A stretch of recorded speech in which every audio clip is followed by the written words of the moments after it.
Estamos de volta com o Pensamento Jurídico, uma produção da Amages. Participe de nosso programa pelo e-mail pensamento@amages.com.br, pensamento@amages.com.br.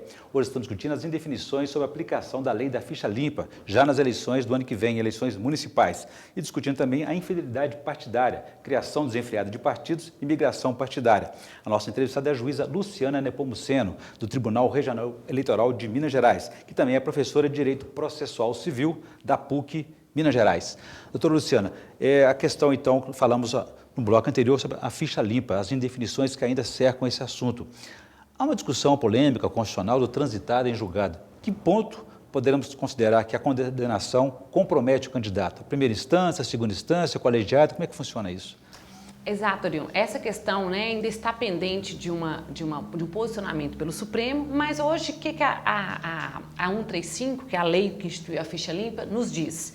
Que aquele condenado em decisão do tribunal, ele já seria ali suficiente para ser barrado ali no seu pedido de registro de candidatura. Segunda instância, no caso. Segunda instância, ou seja, não bastaria ser condenado pelo juiz lá da comarca, pelo juiz que nós denominamos de monocrático. Teria que haver uma decisão colegiada, porque aquele número maior de desembargadores julgando, já afastaria o que nós chamamos a presunção de não culpabilidade.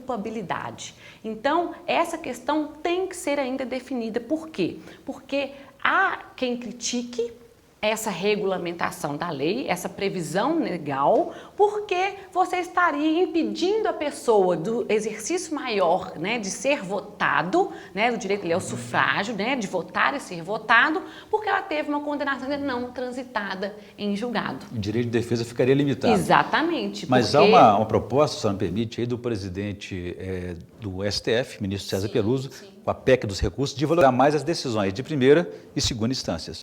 Exatamente. Dentro dessa proposta, nós vamos ter a chamada antecipação da coisa julgada. Ou seja, a decisão ela vai se tornar definitiva e exequível a partir em que há o acórdão pelo tribunal, pelos tribunais estaduais, sem a necessidade de você ter um pronunciamento pelo Superior Tribunal de Justiça ou, quiçá, pelo Supremo Tribunal Federal. Então, dentro dessa nova filosofia, de se dar mais, enaltecer as decisões dos tribunais estaduais para ali se formar a coisa julgada, fazendo um link com a questão da ficha limpa, aquele condenado pelo tribunal estadual já teria sim aquela condenação definitiva.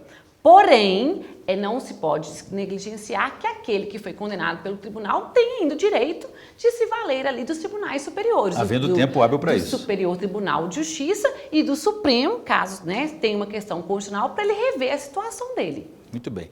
Uma outra questão que nós já anunciamos aqui, a criação de partidos, a criação até desenfreada de partidos. Nós temos mais de 40 partidos e parece que nas eleições do ano que vem mais 8 partidos estão reivindicando o direito de participar.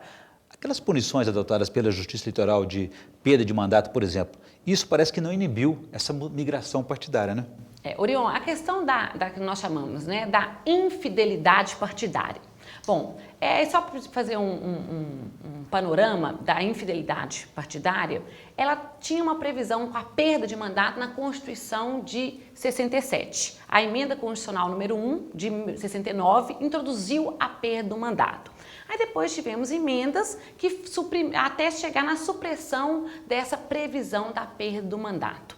O que nós tivemos? Nós tivemos uma resolução do TSE em 2007. E essa resolução do TSE disciplinou exatamente ao Instituto da Fidelidade Partidária, prevendo a sanção, a consequência, porque tem uns que não gostam de falar em sanção, que falam em consequência, da perda do mandato. Uma das causas da perda do mandato, aí nós temos ali, por exemplo, quando a pessoa se opõe às diretrizes do partido. Por quê? Você, para se ser um candidato, você tem que ter como requisito a filiação partidária. Ora, a Constituição exige que você seja filiado a um partido político. É uma consequência natural que você, filiado, siga aquelas diretrizes partidárias, porque senão você está enfraquecendo o próprio partido político.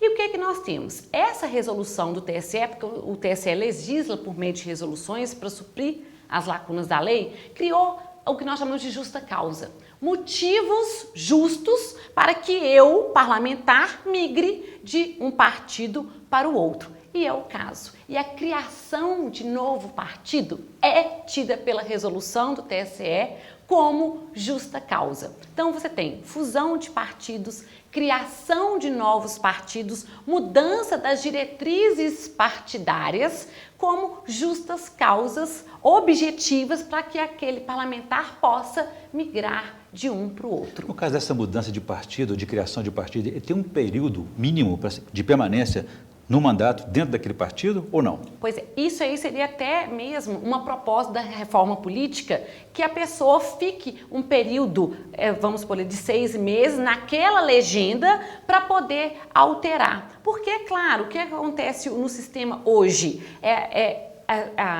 a pessoa, ela se filia ao partido político, se elege por aquele partido político e logo depois de eleita, como se burlando o voto que ela recebeu, ela muda de partido. Eu faço só uma indagação aqui, né, para você e até para os ouvintes, que a questão toda é, você vota no partido ou você vota na pessoa do candidato? A cultura nossa é conhecida, é personalista. Exatamente, né? Vota-se você vota no candidato ou você vota no partido? Então tem essa grande indagação. Mas o certo é, antes a vaga se podia dizer que ela era do parlamentar, era do agente político. Hoje a vaga é do partido. Porque se você não tiver uma justa causa, você vai perder a vaga pelo partido que vai poder reivindicá-lo na justiça. Cabe ali a você que quer mudar de partido, entrar na justiça e falar, olha, eu tenho uma justa causa para poder ali estar mudando do partido. Muito bem. Eu quero voltar a esse assunto no próximo bloco, vamos fazer um pequeno intervalo e discutir essa questão do partido lá de São Paulo. O prefeito de São Paulo criou um novo partido e promovendo uma migração, um festival de mudanças partidárias no país e até agora ninguém falou em punição. A gente volta em instantes.